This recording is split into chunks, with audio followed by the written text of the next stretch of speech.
자, 우리 8절에서 14절까지 말씀 우리 한 목소리로 한번 읽어보도록 할게요. 자, 시작. 주 하나님이 동쪽에 있는 에덴의 동산을 일구시고 지으신 사람을 거기에 두셨다. 주 하나님은 보기에 아름답고 먹기에 좋은 열매를 맺는 온갖 나무를 땅에서 자라게 하고 온 동산 한가운데는 생명나무와 선과 악을 알게 하는 나무를 자라게 하셨다. 강 하나가 에덴에서 흘러나와서 동산을 적시고 에덴을 지나는 네 줄기로 갈라져서 네 강을 이루었다. 첫째 강의 이름은 비손인데 금이 나는 하윌라 온 땅을 돌아서 흘렀다. 그 땅에서 나는 금은 질이 좋았다. 부를라라는 향료와 홍옥수와 같은 보석도 거기서 나왔다. 둘째 강의 이름은 기온인데 구스 온 땅을 돌아서 흘렀다. 셋째 강의 이름은 티그리스인데 아시리아 동쪽으로 흘렀다. 넷째 강은 유프라테스이다. 아멘. 네, 지난주부터 창세기 이제 2장 4절부터 시작되는 두 번째 단락을 함께 살펴보고 있는데요. 두 번째 단락은 첫 번째 단락하고 아주 비슷한 방식으로 시작된다고 말씀드렸죠. 1장 1절에서 천지를 창조하시는 사건이 나오죠. 태초에 하나님이 천지, 하늘과 땅을 창조하셨다라고 말한 다음에 2절에는 그 다음에 그 땅의 상태가 어떠했는지 쭉 설명을 해줬어요. 그 땅은 어떤 형태였냐면 형태가 없고 비어있고 물로 덮여 있었다. 그리고 캄캄했다 이렇게 말했습니다. 하나님께서 그 혼돈 가운데서 3절에서 빛을 창조하시면서 일주일간의 창조 사역을 시작하신 거죠. 예, 재밌게도 둘째 단락도 아주 비슷한 구조로 흘러가요. 지난 시간에 살펴본 2장 4절의 말씀으로 가보면 이것은 하늘과 땅의 톨레도트다 이렇게 말한 다음에 5절에는 땅에는 나무도 없고 들에는 풀 한 포기도 없었다 이렇게 말합니다. 그 이유는 하나님께서 어느 곳에는 비를 내리시지 않았고 또 6절의 말씀에는 물로 덮여 있었기 때문에 치수가 안 돼 있어서 경작할 수 없었다는 거죠. 그리고 더 나아가서 경작할 사람이 없었기 때문이다 이렇게 설명하고 있습니다. 1장의 혼돈과 아주 비슷한 상황이 펼쳐지는 거죠. 그런 상황에서 하나님께서 7절에서 땅의 흙으로 먼저 사람을 지으시고요. 8절에는 동쪽에 에덴의 이제 동산을 일구시고요. 그 지으신 사람을 그곳에 두어서 관리하게 하십니다. 그리고 이것은 5절과 6절에 나오는 불모지와는 아주 대조되는 낙원을 상징하는 거죠. 5절과 6절에는 물이 덮여 있는 곳에는 치수가 안 돼서 경작할 수 없었고 또 다른 곳에는 사람이 경작할 수 있는 땅이 없었기 때문에 뭐 불모지와 같은 혼돈 상황이었다면 하나님이 낙원을 만드셔서 그 가운데 에덴 동산을 이렇게 만드시게 하신 거죠. 그래서 하나님이 보기에 아름답고 먹기 좋은 열매, 온갖 열매 맺는 온갖 나무를 땅에서 자라게 하고 동산 한가운데는 생명나무와 선악을 알게 하는 나무를 자라게 하셨다 이렇게 나와요. 이 생명나무랑 선악을 알게 하는 나무는 다음에 좀 살펴보려고 하고요. 오늘은 그 뒤를 이어서 이 에덴에 대한 설명을 조금 해보려고 합니다. 오늘 말씀 10절부터 14절까지는 에덴에서 발원해서 흐르는 4개의 강에 대해서 쭉 설명하고 있어요. 먼저 10절은 에덴으로부터 강이 흘러나와서 동산을 적신 다음에 거기서부터 네 방향으로 갈라졌다 이렇게 나오고 있거든요. 그래서 11절부터 14절 말씀 다시 한번 살펴보시면요. 제가 한번 읽어드릴게요. 첫째 강의 이름은 비손인데 금이 나는 하윌라 온 땅을 돌아서 흘렀고요. 그 땅에는 나는 금은 질이 좋았습니다. 부돌라라는 향료와 홍옥수와 같은 보석도 거기서 나왔고요. 둘째 강은 기온이에요. 기온은 구스 땅 온 땅을 돌아서 흘렀습니다. 셋째 강은 티그리스인데 아시리아 동쪽으로 흘렀고 넷째 강은 유프라테스다 이렇게 나옵니다. 첫째 강의 이름은 비손이고요. 둘째 강은 기온이고 셋째 강은 티그리스고 넷째 강은 유프라테스입니다. 개역 개정판에서는 셋째 강의 이름을 히데겔이라고 했고요. 근데 이 히데겔은 이 티그리스 강을 가리키는 히브리어가 히데겔이에요. 그러니까 자 그러면 에덴 동산은 어디 있을까요? 에덴 동산. 이 4개의 강만 찾으면 되겠죠. 4개의 강만 찾으면 에덴에서 발원해서 동산을 지나면서 갈라지기 때문에 이 강의 흐름을 쭉 찾아서 따라가다 보면 에덴 동산이 있겠죠. 그렇기 때문에 역사적으로 많은 사람들이 이 4강이 어디 있는지를 찾아내려고 했고 그곳이 에덴이 어디 있냐 그거를 이제 찾아내기 위해서 엄청 애썼습니다. 근데 우리가 이 4개의 강 중에서 2개는 이미 어디 있는지 알고 계시죠? 티그리스와 유프라테스 강 어디 있는지 알고 있을 거예요. 첫 번째 화면 지도 보시면 저기가 이제 저희 중동 지방 딱 네모나게 보이시죠? 거기서 딱 밑으로 내리면 티그리스 강과 유프라테스 강 이렇게 보이시잖아요. 이게 이제 여기는 이제 우리가 다 아는 지역이죠. 예, 메소포타미아 지역이라고 말하는데 메소포타미아 지역을 동쪽과 서쪽으로 이렇게 흐르는 강입니다. 예, 심지어 이 메소포타미아라는 말도 헬라어로 강 사이라는 뜻이에요. 예, 그렇기 때문에 티그리스와 유프라테스 강은 터키 동쪽의 아르메니아에 있는 아라랏산이라고 하죠. 아라랏산의 산 동쪽과 서쪽에서 각각 발원해서 쭉 흐르는 곳입니다. 예, 이거 어떻게 보면 정확하게 살펴보면 그 다음 화면 좀 넘겨보시면요. 아라랏산이 화면 너무 찾기가 너무 힘들었는데 요 위에 있어요. 터키 위에 아라랏산 보이시죠? 여기서 양쪽으로 이렇게 발원해서 강이 이렇게 흘러서 이 밑으로 이렇게 페르시아만으로 나가는 거예요. 물이 쭉 나가는 장면입니다. 화면이 너무 깨지네요. 네, 그래서 이제 나머지 두 강만 찾으면 되겠죠. 비손과 기온강만 찾으면 됩니다.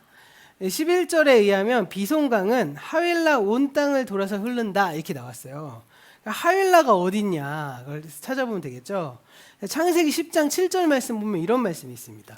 10장 7절 말씀 함께 한번 읽어볼까요? 자, 시작. 구스의 자손은 스바와 하윌라와 삽디와 라하마와 삽드가이다. 라하마의 자손은 스바와 드단이다. 예, 구스의 자손 가운데 하윌라가 있는 거 보이시죠? 예, 창세기에 나오는 사람들의 이름은 굉장히 많은 경우에 지역의 이름이기도 하거든요. 예, 그렇기 때문에 하윌라가 구스의 자손이다라고 말하는 건 하윌라라는 지역이 있고 그 상위 개념으로 구스라는 지역이 있는 거죠. 구스라는 지역에 하윌라라는 동네가 있다는 거라고 보시면 돼요. 그리고 구스는 뭐냐? 우리가 잘 아는 이티오피아가 구스입니다. 이티오피아 난민 할 때 그 이티오피아가 얘는 이제 구스라는 용어로 쓰이거든요. 그 구스가 사실은 다른 말로 하면 솔로몬 때 그 솔로몬에게 찾아온 스바 여왕이라고 혹시 아시나요? 이 스바 여왕이 이티오피아 여왕이에요. 예, 그래서 이제 그렇게 됩니다.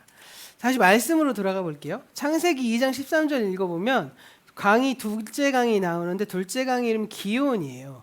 기온 강은 구스의 온 땅을 돌아서 흐른다고 나오고 있죠. 그러니까 첫째 강인 비손과 둘째 강인 기온이 함께 구스 지역을 이렇게 돌아서 흐르고 있구나를 우리가 알 수 있는 거죠. 실제로 이 구스가 있는 지역, 그러니까 이디오피아가 있는 지역에 큰 두 개의 강이 있대요. 그게 어디냐면 나일강의 지류인데요. 그 다음 보시면 여기 이제 청나일강, 백나일강이라고 있어요. 블루 나일, 뭐 화이트 나일 이렇게 보이시나요? 그리고 여기 밑에 이티오피아 보이죠? 여기 이티오피아. 네, 이렇게 강이 이렇게 흐르잖아요. 여기가 구스 땅인 거예요, 옛날에. 나일강이 쭉 내려와서 이렇게 갈라지는데 그래서 이거를 기온과 비손으로 보통 본다고 하는 거죠. 예, 그래서 나일강 유역하고 메소포타미아. 딱 보니까 어디가 나오죠? 뭐가 생각나죠? 인류 양대 문명의 발상지잖아요. 예. 그러니까 비손과 기온, 티그리스와 유프라테스는 양대 문명의 발생지를 흐르는 큰 강물이구나라는 것을 우리가 알 수 있습니다. 그러니까 오늘 본문에 양대 문명의 발상지가 된 메소포타미아의 두 강, 나일강의 지류가 된 두 강이 지금 언급되고 있는 거죠. 그런데 그 네 강이 어디서 발원하고 있다고 했죠? 에덴에서 시작했다는 소린 거예요. 이를 통해서 아마도 창세기는 인류의 찬란한 문명의 젖줄기가 모두 에덴에서 발원했다라고 주장하고 있는 것이 아닐까라고 생각됩니다. 그런데 한 가지 문제가 생기는 거예요. 그 다음 화면 보면 이게 이제 우리가 세계사 시간에 배우는 비옥한 초생딸 지역. 언제 일어났지? 예, 초생딸 지역이잖아요.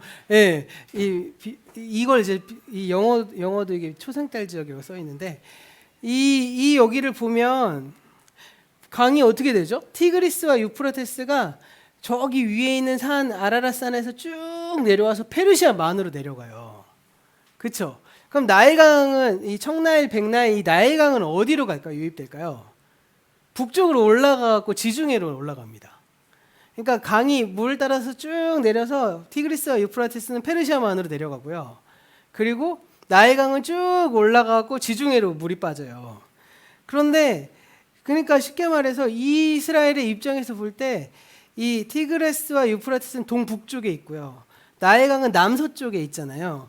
전혀 다른 곳에서 발원해서 서로 만나지 않는다는 거예요. 그러니까 두 강이 만나려면 각각 이 지중해와 인도양을 흘러가는 이후에 아프리카 대륙을 거쳐서, 그러니까 첫 번째 지도 화면 잠깐 틀어주실래요? 첫 번째 지도 보면, 첫 번째 여기 보면 이렇게 빠져서 인도양으로 빠지고 이렇게 빠져서 대서양으로 빠져서 아프리카를 지나서 여기 어디쯤에서 만나야지 만나지는 거거든요. 그러니까 말이 안 된다는 거죠.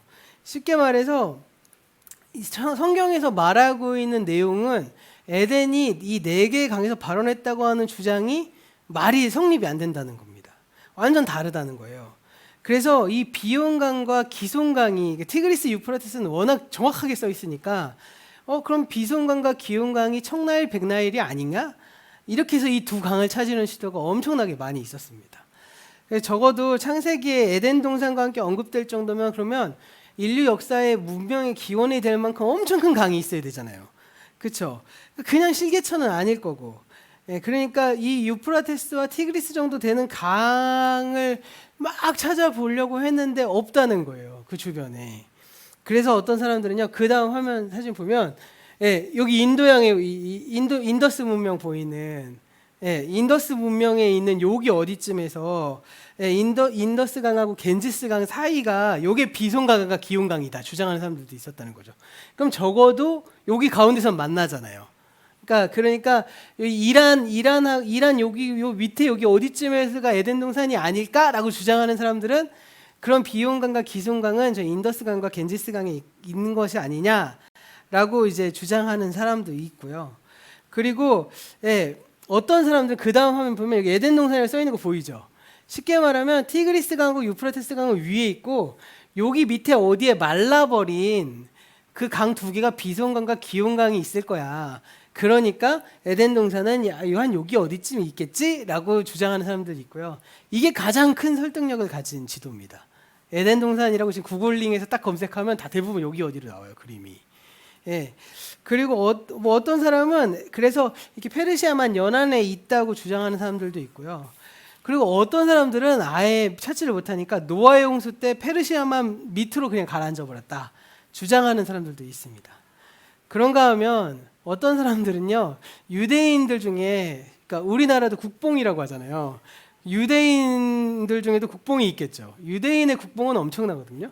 그 사람들이 뭐라고 주장하냐면 원래 예루살렘 자체가 에덴인데 예루살렘 부근에 그 에덴이 있고 거기서 물줄기가 쫙 나오는데 그 물줄기가 지하수로 스며들어갖고 쭉 타고 올라가서 아라랏산에서 물이 내려오는 거고 나일강으로 쭉 가서 거기서 내려오는 거야. 에덴 동산은 예루살렘에 있어 라고 주장하는 사람들도 있습니다. 그러니까 근데 그거 사실 말이 안 되잖아요. 그리고 뭐 그런 이제 여러 주장들이 있다는 거죠. 그래서 결론적으로만 말씀드리자면 지구상에서요, 에덴 동산을 찾으려고 하는 인류의 모든 시도는 다 실패했습니다. 그냥 다 지도상에 이런 거 다 예측하고 있는 개념인 것이지. 그래서 이걸 통해서 우리가 좀 생각해 볼 지점이 있어요. 왜 우리가 이런 걸 이렇게 집착할까요?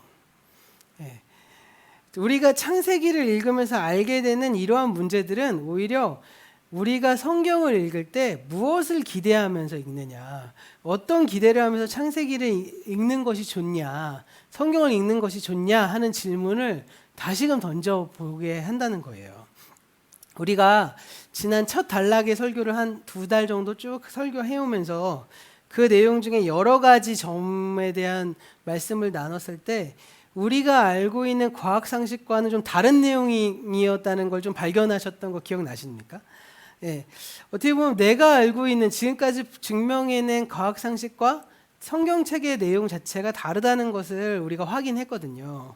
그거와 마찬가지로 오늘의 말씀을 통해 확인할 수 있는 것은 창세기 2장에 담겨있는 이 지리적인 서술을 우리가 알고 있는 지리적인 사실의 테두리 안에서는 이해할 수 없다는 거예요. 그 외에도 창세기 1장과 2장에는요, 사실적으로 조화되기가 어려운 내용들이 엄청 많아요. 창세기 1장을 보면요, 하나님은 창조의 5째 날에 공중의 새들을 먼저 만드시고 6째 날 동물을 만드시고 마지막에 사람을 만드셨거든요. 근데 둘째 단락을 가만히 보시면 달라져요. 먼저 땅의 흙으로 아담을 빚으신 다음에 2장 7절에 나오거든요. 뒤로 가서 19절과 20절을 보면 들의 모든 짐승과 공중의 새들을 나중에 만드십니다. 1장과 2장이 다르죠. 그리고 그것을 아담에게로 끌고 오게 해서 이름을 짓게 시켜요. 그리고 나서 21절 이하에 하와를 만드는 장면이 나오거든요. 그러니까 정리해보자면 창세기 1장에서는 다섯째 날 새 만들고 여섯째 날 동물 만들고 마지막 날 남자와 여자를 만드시는데, 새들은 말씀으로 지으셨고 동물은 땅으로 하여금 내게 하시고, 그리고 사람은 그 코에 생기를 불어넣어 생명의 기운을 불어넣어서 사람을 만드십니다. 그런데 2장은 좀 달라진다는 거죠. 이게 서로 다릅니다. 그러면 이 문제는 또 어떻게 해결이 될까? 아니 같은 경전에 1장의 창조의 내용과 2장의 창조 내용이 이렇게 다르다니 말이 되는가? 라고 생각하실 수 있지 않을까요? 이 두 가지 서로 다른 사실을 그럼 우리는 어떻게 좋아해야 하는가는 점을 또 생각해 보아야 한다는 것이죠.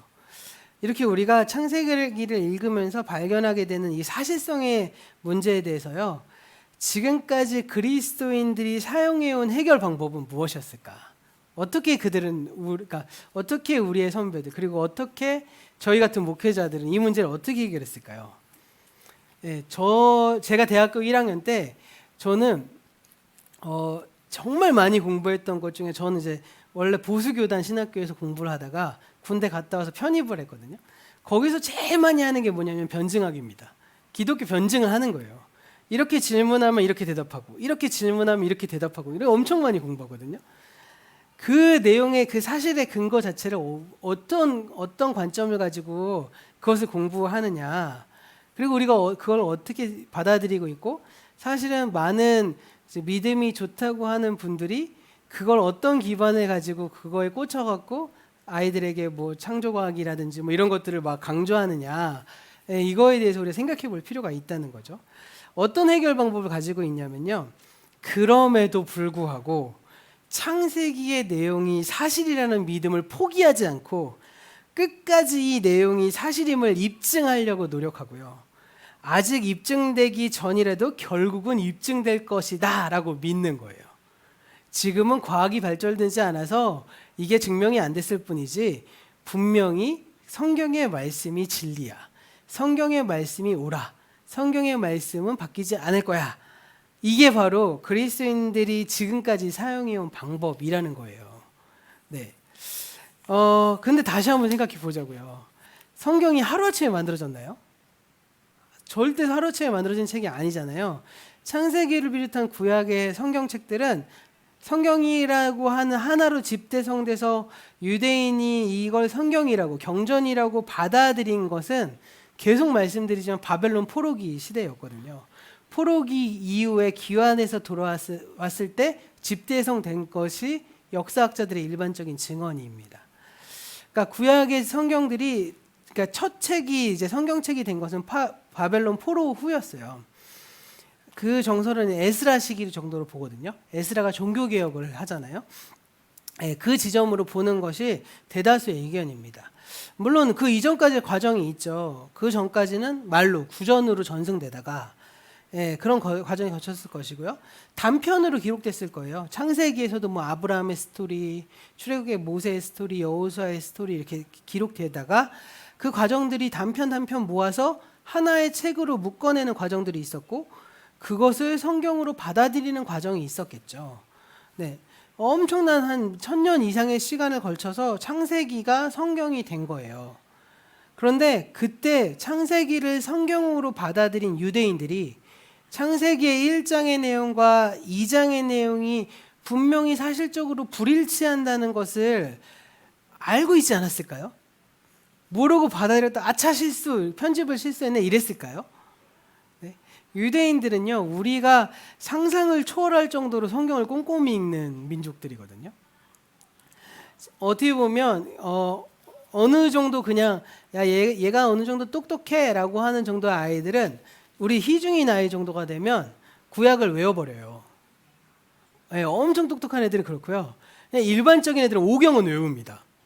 그 정도로 구약을 아주 떨떨떨떨 외우고요. 그리고 심지어는 정말 멍청하다고 하는 애들도 레위기 신명기를 외운대요. 그 정도로 막 말씀에 엄청나게 집중하는 사람들이 유대인인데, 그 유대인이 1장과 2장에 나오는 역사적, 그러니까 사실적 불일치가 있다는 사실을 알면서도 이것을 하나님의 말씀으로 그들은 받아들였다는 거예요. 예, 모르고 받아들이지 않았을 거 아니에요? 그렇지 않을까요? 그럼 어떻게 그럴 수 있었을까요?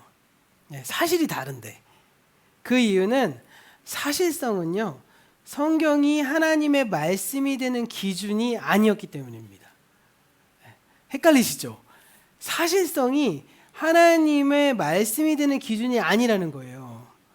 창세기에 기록된 내용이 모두 과학적이고 지리적이고 역사적인 사실이기 때문에 하나님의 말씀이다, 이렇게 믿지 않았다는 겁니다.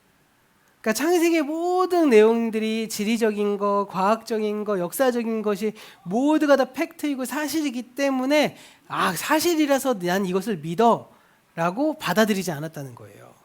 이 포인트가 진짜 중요하거든요. 이 포인트가 오히려 이런 믿음은 나중에 정착된 겁니다. 나중에 생겼습니다.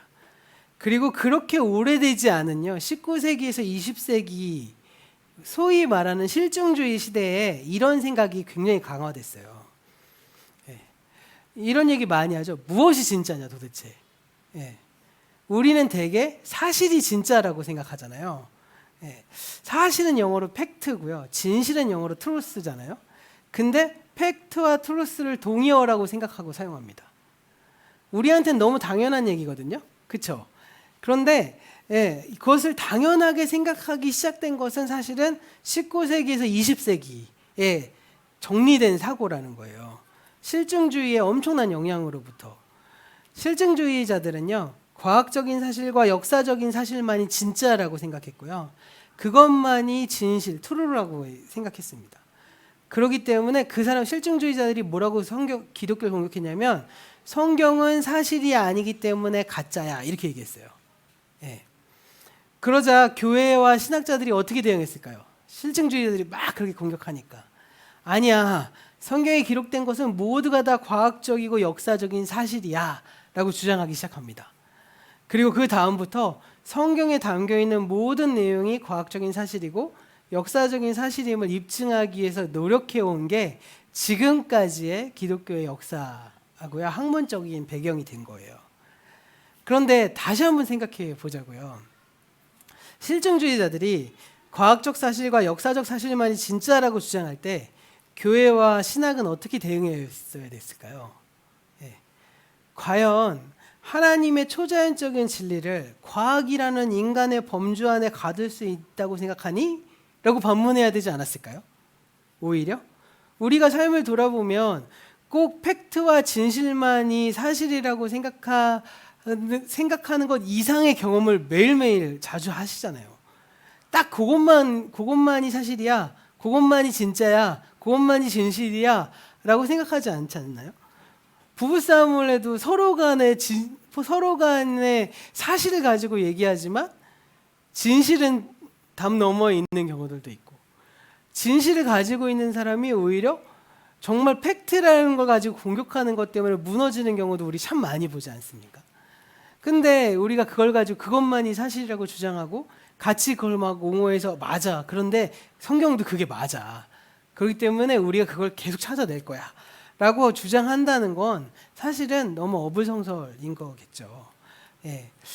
과연 하나님의 초자연적인 진리를 과학이라는 사실적인 범주 안에 가둬두는 것이 그게 하나님을 하나님 되게 만드는 것일까요? 인간의 인식의 한계를 넘어서에 있는 그 하나님의 초월적인 진리, 섭리를 인류의 합리성 안에 가둘 수 있냐고 생각하냐라고 오히려 이렇게 반문해야 되지 않았을까요? 누군가 죽었다가 살아난다는 것을 어떻게 우리가 증명할 수 있습니까? 하나님의 구원을 우리가 인간의 합리성을 어떻게 우리가 증명할 수 있죠?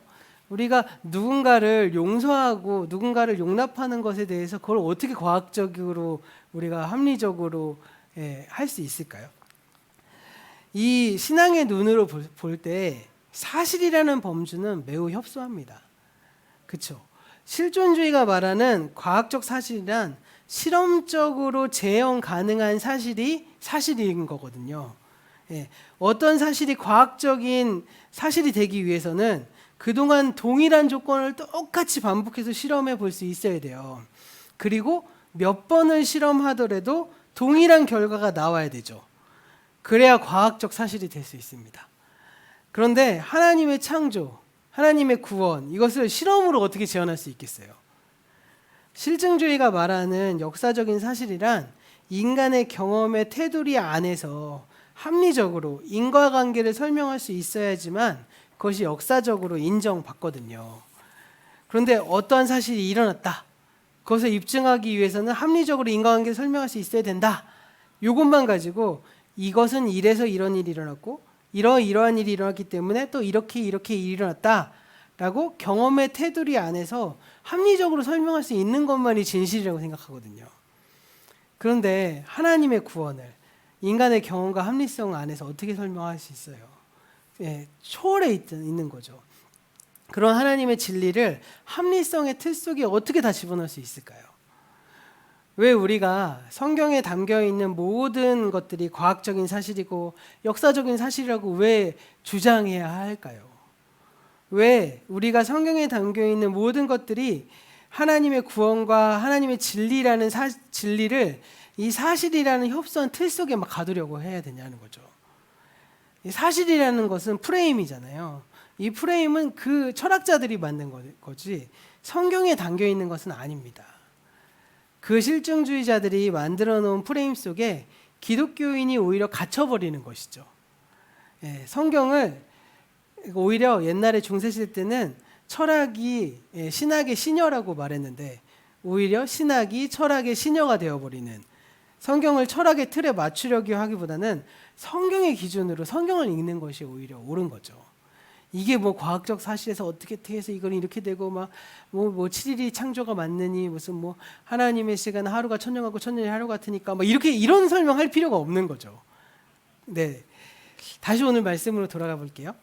지리적인 사실성이라는 이 협소한 틀로부터 좀 더 자유롭게 통찰력을 가지고 성경을 다시 한번 바라보시면서 성경이 주는 메시지를 우리가 좀 찾아낼 필요가 있다는 것이죠. 에스겔 47장의 말씀 시간 되시면 한번 나중에 보시면 좋을 것 같아요. 에스겔에서는 이 바벨론 포로기에 선포된 예언이거든요. 그 가운데 이 40장부터는 성전에 관한 환상이 계속돼요. 그 가운데 47장은 에스겔이 본 성전에 대한 환상이 담겨져 있는데 그 시대는 이미 예루살렘 성전은 파괴된 이유입니다. 그러니까 지금 에스겔이 환상으로 보고 있는 그 성전은 사실 어떤 성전이냐면 나중에 이 하나님의 역사가 다 완료되고 난 이후의 성전을 바라보고 있는 것이겠죠. 이미 무너진 성전을 보는 게 아니라 성전을 묘사한 내용이 40절부터 쭉 이어지는데 47장 1절 말씀을 보면 성전 문지방 밑에서 물이 막 쫙 흘러나와요. 그 물의 양이 점점 늘어나면서 3절에는 에스겔의 발목까지 차고요. 4절에는 무릎을 지나서 허리까지 옵니다. 그리고 5절에는 건너지 못할 큰 강이 되고요.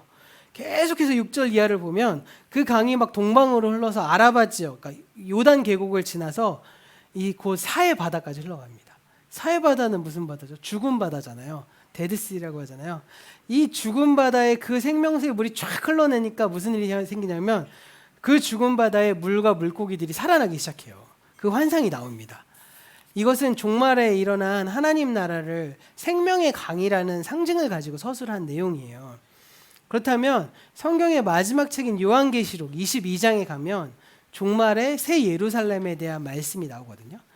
요한계시록 22장 1절과 2절 말씀은 제가 준비해놨으니까 우리 함께 읽어보도록 할게요. 자, 읽어보겠습니다. 시작. 천사는 또 수정과 같이 빛나는 생명수의 강을 내게 보여주었습니다. 그 강은 하나님의 보좌와 어린 양의 보좌로부터 흘러나와서 도시의 넓은 거리 한가운데를 흘렀습니다. 강 양쪽에는 12종류의 열매 맺는 생명나무가 있어서 달마다 열매를 내고 그 나뭇잎은 민족들을 치료하는 데 쓰입니다. 네. 새 예루살렘이 하나님의 보좌로부터 생명수의 강이 막 흘러나오고 있는 거죠. 네. 창세기 2장에 나오는 에덴에서 발원한 4개의 강, 갈라지는 강, 오늘 말씀의 강, 그리고 이 에스겔의 말씀에 나오는 이 무릎까지 차올라서 죽은 바다가 살아나는 그 광경, 그리고 요한계시록 22장에 생명수의 강이 흘러 넘치는, 그래서 거기에 나오는 열매가 생명나무가 되고 그 잎사귀가 치료하는 데 쓰이고 있는 이 내용, 뭔가 굉장히 통하는 점이 많다고 생각하지 않으시나요? 네. 에스겔서는 포로 생활 중에 선포된 예언의 모음집이고요. 창세기에도 역시 그 시기에 이제 묶어졌으니까 포로 생활의 경험이 반영되어 있다는 것은 구약 성경의 공통된 이론이거든요.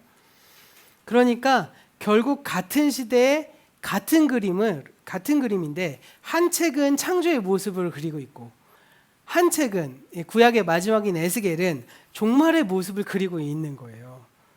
그런데 이 창조와 종말이라는 건 우리 실증주의적 역사로 보면 뭐죠? 양극단이잖아요. 만날 수가 없습니다. 그렇죠? 시작과 끝이니까. 예. 우리의 시간의 사고내에 있어서는 만날 수 없는 이 과거로부터 무한히 빠져나가는 지점이고요. 종말은 미래로부터 쭉 더 뻗어나가는 지점이니까 절대로 만날 수가 없겠죠. 그런데 이것을 신앙적인 눈으로 보면 창조와 종말은 사실 같은 지점이라는 거죠. 왜요? 창조와 종말은 모두 시간을 초월해 있는 하나님의 영역이니까요. 그러니까 창조 너머에 있는 그 시간이 있지 않고 초월이 있을 거잖아요. 그렇죠? 우리가 사실은 저는 가끔 이런 상상 많이 하는데, 제가 만약에 딱 죽으면, 딱 죽어서 하나님 나라 가면 저희 아버지가 뭐 이렇게 빨리 왔어 이럴 것 같아요. 그럴 것 같고, 저도 좀 이따 딱 돌아보면 저희 아들은 너 왜 이렇게 빨리 왔어 뭐 이러지 않을까요? 근데 그것도 사실 시간의 개념으로 우리가 상상하니까 이렇게 얘기하겠지만, 시간을 초월해서 있는 개념이 하나님 나라 아닐까요? 그러니까 이 창조 너머에는 시간이 있지 않고 초월이 있다는 거예요. 종말의 그 너머에 시간이 더 이상 존재하지 않는 초월이 있는 같은 지점이 되는 거죠. 시작과 끝이 같은 지점이 되는 겁니다. 그래서 인류의 기원을 말하는 창세기, 인류의 종말을 말하는 요한계시록 사이에는 공통점이 많은 겁니다. 우리가 기원한 그 지점이 사실은 우리가 돌아가야 할 바로 그 지점이니까요. 우리가 4대 강의 발원지가 에덴인 것처럼 인류의 기원 역시도 에덴에 있잖아요. 그리고 우리는 그 출발지인 에덴으로 돌아가는 새 예루살렘으로 가야 하는 것이겠죠. 인류 문명의 젖줄인 이 4개의 강이 에덴에서 발원한 것처럼 우리의 생명도 그곳에서부터 시작됩니다. 그것이 바로 우리가 꿈꾸는 하나님 나라인 거죠. 그러므로 우리가 계속해서 그곳으로 돌아갈 수 있어야 돼요. 사실 등산할 때나 어디나 처음 가는 길에서 길을 잃어버렸을 때 가장 길을 찾는 좋은 방법은 뭐죠? 처음 왔던 출발 지점으로 돌아가는 거겠죠. 우리가 이 코로나19로 인해서 우리 인류가 굉장한 위기를 마련하고 있고 맞이하고 또 인류가 길을 잃은 것 같이 살아왔었잖아요. 그렇다면 우리에게 진짜 필요한 건 우리가 기원했던 그 지점으로, 우리의 문명의 첫 줄기가 난 바로 그 에덴으로 돌아가는 것 아닐까 생각해 봅니다. 에덴으로 돌아가서 거기서부터 다시 시작해야 하는 거죠.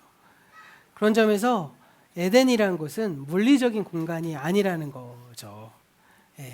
그래서 지도에 표시할 수도 없습니다. 우리의 믿음의 지도 안에는 근데 에덴이 있죠.